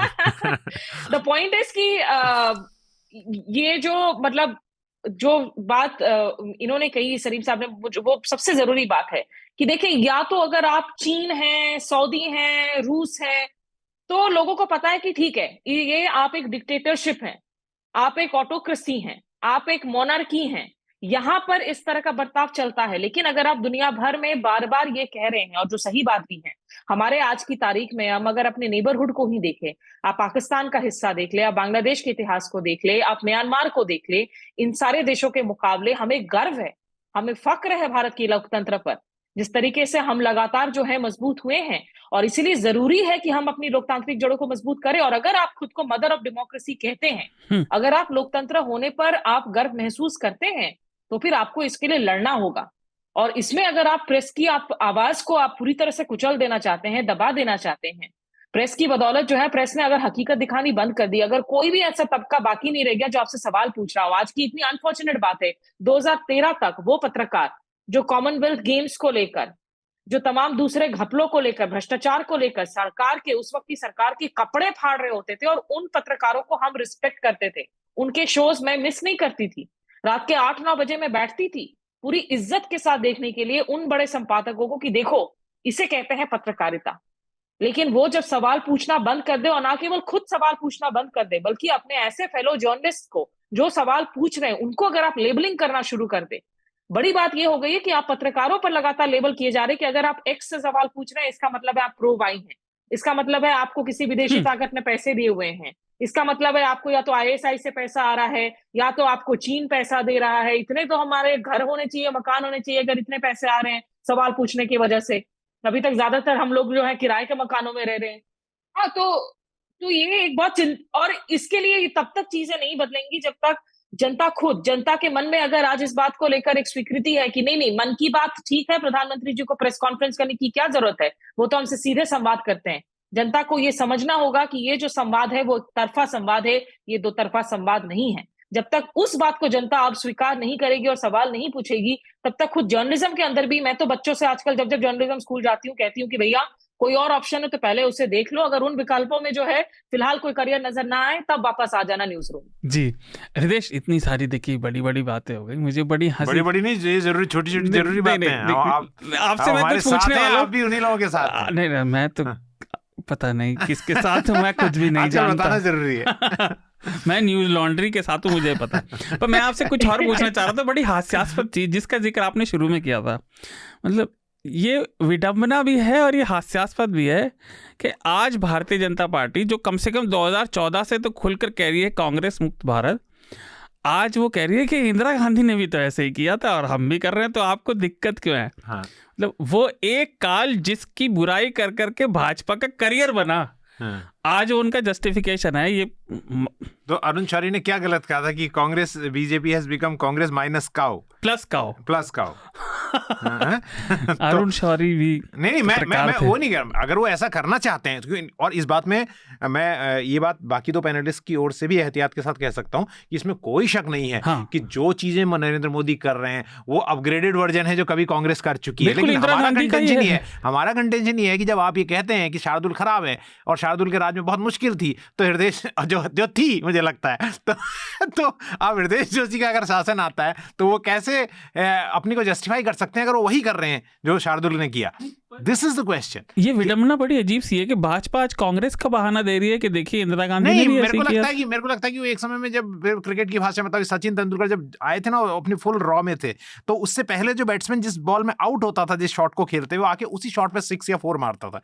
Narendra Modi ji जिस शॉट में कांग्रेस आउट हुई है ना, पत्रकारिता को हैंडल कर 2013 उसी पे 6 मार। मुझे सिर्फ ये बात समझ में नहीं आता है कि भाई देखिए, 2 wrongs don't make a right, हम ये बार बार कहते हैं, लेकिन बार बार उसी को एज एन आर्गुमेंट यूज किया जाता है कि अरे ये तुम्हारे काल में हुआ था तो मेरे काल पे सवाल मत पूछाओ। लेकिन जो सरकार, ऐसे बहुत सारे क्षेत्र है जहां ये सरकार मजबूती से आगे बढ़ रही है, इसमें कोई शक नहीं है, और इतनी मेजॉरिटी के साथ अगर आप संसद में आए हैं, then you should have some sense of security. किसी भी एक लीडरशिप पोजीशन में एक मुल्क जो आगे बढ़ रहा है, you can not be so thin skinned, आपको लगे कि एक डॉक्यूमेंट्री, एक किताब आकर मेरे देश की इज्जत को खत्म कर देगा, मेरे देश की संप्रभुता को खत्म कर देगा। थोड़ा खुद पर भरोसा रखें, थोड़ा खुद पर यकीन रखें। और इसका उल्टा भी हो रहा है। कांग्रेस इज रूल्ड स्टेट, चाहे वो एक ही है, 2 ही है, वो भी बहुत, दे आर लर्निंग फास्ट, वो नरेंद्र मोदी बहुत तेजी से सीख रहे हैं, और वो भी पत्रकारों को वैसे ही दमन कर रहे हैं। हमें छत्तीसगढ़ से ऐसी ही खबरें मिलती हैं। छत्तीसगढ़ में भी हसदेव अरण्य को लेकर लिखने वाले लोगों के, और वहां पर उनकी भी कोटरी है, भूपेश बघेल साहब की, जो अपने ही लोगों को पसंद करते हैं। तो जैसा आप करोगे तो लोग सोच रहे हैं कि ये बड़ा सक्सेसफुल मॉडल है। मोदी जी ने अपने पुराने इंटरव्यू में, जो सोशल मीडिया बहुत चलता है, उन्होंने कहा था इन 2002 what I couldn't do well, I couldn't manage the media. तो ये बात उनकी कही भी। तो ऐसे बाकी लोग भी सीख रहे हैं, ऐसा नहीं है कि जो आप कर। तो ये जो स्मिता या जो अभी वकील साहब जो बात कह रहे हैं कि we are going back towards, ultimately इससे कोरोजन जो हो रहा है वो डेमोक्रेसी का हो रहा है, जिसके लिए हम बात दिन रात करते हैं। तो अब लेकिन मूल बात वही है ना कि जो लोगों को बोलना लिखना है, उनमें से ज्यादातर लोग जो मैटर करते हैं, जो पब्लिक तक पहुंचते हैं, वो अभी उसी। नहीं, देखिए हृदय, आपकी बात बिल्कुल सही है, और वो होना भी, मतलब अगर आप उसे एक वस्तु स्थिति की तरह देखें, वो होगा ही। वो नेता भी सीख रहे हैं ना कि सत्ता को पाकर उसको बनाए कैसे रखा जा सकता है। तो वो एग्जाम्पल उन्हें जो दिख रहा है वो तो ही जो सिक्का चलता है वही उसी को सब फॉलो करने तो मतलब लगते ये हैं। नहीं है कि केवल ये कर रहे हैं, लेकिन इनके खिलाफ हम इसलिए चुप नहीं बोलेंगे क्योंकि राज्यों में भी वही कर रहे हैं। ये जो बताया जाता है ना, भैया जहां गलत हो रहा है हम बोलेंगे, वहां तेलंगाना में गलत हो रहा है तो बोलेंगे, तमिलनाडु में गलत हो रहा है तो बोलेंगे, हर चीज केरल में partition सीपीएम हो अगर गई गलत है। कर रही है, जब नंदीग्राम हो रहा था तो सीपीएम के लोगों ने, मैं अगर सुन रहे हैं तो मैं उनको कहना चाहता हूं, उन्होंने मुझसे कहा कि नंदीग्राम जाकर हमारे खिलाफ गलत सलत बोल रहा है, लिख रहा है। मैंने नंदीग्राम से प्रोग्राम बनाया था, इसमें लिखा था सीपीएम का सलवा जुड़ूम एक बहुत ही नेगेटिव वर्ड था उस वक्त, क्योंकि वो छत्तीसगढ़ में हुआ था। तो सीपीएम का कार्टर भी वैसे ही मार रहा था। फिर माओवादी जो है वो ममता बनर्जी, माओवादियों के आजाद जो थे, माओवादियों के नेता, उनके पक्ष में ममता बनर्जी के बयान है, आप जाके उस वक्त की चुनावी रैलियां देख लीजिए। और उसके बाद फिर ममता बनर्जी ने आके क्या किया। तो ये सत्ता का चरित्र है, लेकिन इसके लिए हमें माफ नहीं करना। जो गलत जहां हो रहा है उस पर हमें बोलना चाहिए और खुलकर बोलना चाहिए। जी, तो देखिए हम इस विषय को विराम देते हैं, लेकिन उससे पहले आपने सत्ता से जुड़ी इतनी बातें सुनी, तो पत्रकारिता को जीवित रखने का एक ही तरीका है कि उसकी सपोर्ट पब्लिक को करनी पड़ेगी। तो इसलिए जनहित में जनता के द्वारा समर्थित पत्रकारिता का ही समर्थन कीजिए, न्यूज़ लॉन्ड्री को सब्सक्राइब कीजिए। लेकिन इससे पहले हम जाएं, सबके रिकमेंडेशन ले लेते हैं। सारिम, आपका हमारे श्रोताओं के लिए कुछ रिकमेंडेशन जो उनके जीवन को समृद्ध कर सके। फर्जी शो देखें प्राइम वीडियो पे, बड़ा अच्छा था जी। फर्जी एक शो है प्राइम वीडियो पे, शाहिद कपूर का। अच्छा, बड़ा अच्छा था वो। उसके अलावा एक बुक मैंने पढ़ी थी, बड़ी अच्छी थी, का नाम है प्लॉट। मैं ऑथर का नाम भूल रहा हूँ। Of course the plot of course is very good, it has to be for a book name plot. जी, बहुत पसंद है मिस्ट्रीज और थ्रिलर्स उनके लिए। स्मिता निकाल रही है नाम, अभी थोड़ी देर में मिल जाएगा जी। तब तक मैं बता देता हूँ कि जॉन हाफ कोरेल्स। यस जी। तो हृदय, आपके रिकमेंडेशन? मेरा कहना है कि अभी क्योंकि मैं इन्वायरमेंट की आप बात अक्सर करते हैं, लेकिन आप ये नहीं बताते कि मैं दूसरे भी मुद्दे कवर करता हूं। मैं बताता हूं कि आप दूसरे भी करते हैं। आपको हमेशा ऐसे ही कहता हूं कि आप नहीं बताते, तब आप और बताते हैं। तो जो फूड सिक्योरिटी का मुद्दा है उस पर रिपोर्टर्स कलेक्टिव की बहुत अच्छी रिपोर्ट है, कल उन्होंने ट्विटर स्पेस भी किया था। और वो रिपोर्ट जो है वो नीति आयोग किस तरह से फूड सिक्योरिटी स्कीम जो है उस पे कटौती कर रहा है। देखिए 2011 के बाद से हमारे पास सेंसस नहीं हुआ, गरीबों की संख्या बढ़ी है, उनको अनाज नहीं मिल रहा है। तो किस तरह से मैनिपुलेशन सरकार कर रही है कि गरीबों को भोजन देने का, जो प्रधानमंत्री जो नई योजना जो अनाज शुरू की है उसमें क्या गड़बड़ियां हैं और किस तरह से प्राइवेटाइजेशन की कोशिश हो रही है। 2010-12 में मैंने खुद एक रिपोर्ट की थी काफ़ी लंबी, जिसमें कि शराब का काम करने वालों को जो स्कूलों में मिड डे मील स्कीम दिया उसका अनाज दिया जाने उसका अनाज का ठेका दिया गया। और उस तरह से ऐसी खबरें आई कि जानवरों को जो खाना खिलाया जाता है उससे घटिया खाना स्कूलों में भेजा गया। प्राइवेटाइजेशन करके गरम गरम खाना देने की जो बात है, जो लिखा हुआ है हॉट कुक्ड मील लॉ में लिखा हुआ है, उसकी जगह बिस्किट देने की जो योजना हो रही है, अंडे को हटाने की जो योजना हो रही है, हम जानते हैं अंडा कितना बड़ा पोषण का सोर्स है। तो इस सब को लेके ये रिपोर्ट काफ़ी महत्वपूर्ण है। कुछ लोगों के लिए पाप श्री गिरीश जालिहाल ने ये रिपोर्ट की है, जो लगातार इन्वेस्टिगेटिव रिपोर्टिंग कर रहे हैं। तो आप ही की तरह, या मैं न्यूज़ लॉन्ड्री के लिए कह सकता हूँ, हमारे ऑर्गेनाइजेशन न्यूज़ लॉन्ड्री की तरह रिपोर्टर्स कलेक्टिव जैसे ऑर्गेनाइजेशन को भी मदद कीजिए। जी। और वो भी क्योंकि पब्लिक के पैसे पे चल रहे हैं। नहीं, जितने स्वतंत्र संस्थान है, जितनों की आप कर सकते हैं, जो आपको अच्छा लगे उसकी करिए। पर और स्मिता और मेरे भी कीजिए। स्मिता, आपका रिकमेंडेशन इस हफ्ते? मैं एक्चुअली अभी ना ये किताब पढ़ रही हूँ, पता नहीं पिछले 2 हफ्ते में अगर किसी ने रेकमेंड की हो, इसका नाम पेगासस है जी। और ये दरअसल अभी जो ये पेगासस की जो पूरी जो स्टोरी छपी थी, एंड विद द डिस्क्लेमर कि ऑफ कोर्स उसमें उस लिस्ट में मेरा भी नाम शामिल था। ये जो पत्रकार हैं, मेन फॉरबिडन स्टोरीज, जो एक नेटवर्क ऑफ जर्नलिस्ट्स है जिन्होंने अक्रॉस द वर्ल्ड रिपोर्टर्स के साथ मिलकर इस स्टोरी को अनकवर किया था। तो लॉरेन रिचर्ड और सैंड्रीन रिगॉर्ड, उनकी ये किताब है कि पूरी की पूरी प्रक्रिया को, कैसे ये स्टोरी उनको मिली, कैसे स्टोरी की जांच की, कैसे तमाम दुनिया भर के दूसरे पत्रकारिता संगठनों के साथ मिलकर काम किया। It's quite a chilling story and I think it's a very very important story of the times. इसको मैं जरूर रेकमेंड करूंगी कि लोग पढ़े, समझने के लिए कि ये अपने आप में ये जो एप्लीकेशन है, ये जो सर्वेलेंस टूल है, वो कितना खतरनाक है। जी, मैं अपना रिकमेंडेशन दूं उससे पहले एक हमारे सब्सक्राइबर का लेटर है जुजैर अली का, काफ़ी लंबा है लेकिन मैं उसका छोटा सा हिस्सा पढ़ देता हूँ। वो कहते हैं कि I want to express my pleasure towards the fact that the quality of charcha has increased a lot lately due to the expert guest panelists that are being invited, and I am especially thankful to Hridesh for recommending Price of Inequality in one of the past episodes. उन्होंने काफ़ी सारी अलग अलग episode के हमारे पे लिखी है, तो थैंक यू जुज़ैर। और मेरा श्रोताओं से निवेदन है कि अगर वो पत्र भेजें तो 180 शब्द या उससे कम का ही भेजें, बहुत लंबा पढ़ने में समय जाता है। तो मैं क्षमा चाहता हूँ कि पूरा लेटर नहीं पढ़ा, लेकिन तारीफ है इसलिए आप इतना जल रहे हैं। मत करो यार, आज की तारीख में मतलब कानूनी एक्सपर्ट पैनल को बुला रहे हैं, आपकी क्वालिटी बढ़ रही, तो आपका दिल इतना जल रहा है, बाग में कबाब की बू दिल बुलबुल का जलता है शायद। ऐसे जमाने में हम जी रहे हैं जहाँ लोग पूरा हैप्पी बर्थडे लिखकर भी नहीं भेजते, HBD लिखकर भेजते हैं। मैंने तारीफ वाला सारा किस्सा पढ़ दिया। वेलकम कीजिए। मैंने जो छोड़ा वो उन्होंने जो टिप्पणी की सब्जेक्ट पे अलग अलग एपिसोड्स में 2-3 पे उन्हें छोड़ा है। पर मेरे 2 रिकमेंडेशन इससे पहले हम चर्चा को समाप्त करें। पहला, सिद्दीक कप्पन की काफ़ी चर्चा हुई पिछले 1-2 साल में, कम से कम हमारे मंच पर और ऐसे ही अलग अलग मंचों पर, जिन्हें 28 महीने से थोड़ा ज़्यादा समय जेल में बिताना पड़ा यूपी में। तो उनका मनीषा ने इंटरव्यू किया है न्यूज़ लॉन्ड्री के लिए, वो देखें। और काफ़ी सारी उसमें जानने लायक बातें हैं जो सिद्दीक बताते हैं। यूपी प्रशासन, यूपी पुलिस को नहीं मालूम ये केरला इंडिया में है या बाहर है। 5 साल के लिए मैं रेडी था, लेकिन 2 साल में मुझे यूएपीए में बेल मिल गया। पिछले 10 साल में यूएपीए बीट करता था। पुलिस या यूपी प्रशासन से ज़्यादा मुझे जानकारी है यूएपीए क्या है। हिंदी मीडिया शुरुआत से भी मुझे आतंकवादी बना के जेल भेजा। आपने हिंदी कहाँ सीखी?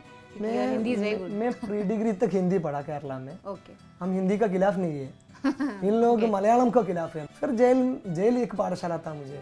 ईडी का एक स्टाइल है, मतलब लिखना है, क्वेश्चन भी हम, वो क्वेश्चन बताएगा हमको, क्वेश्चन भी हम लिखना है, आंसर भी हम लिखना है। एक एग्जाम टाइप, चार्जशीट में एक दूसरा भी एक है। मैं उधर गया, हाथरस पहुंच गया, उधर मैं स्पीच दिया और पैसा डिस्ट्रीब्यूट किया। आज कितना तारीख?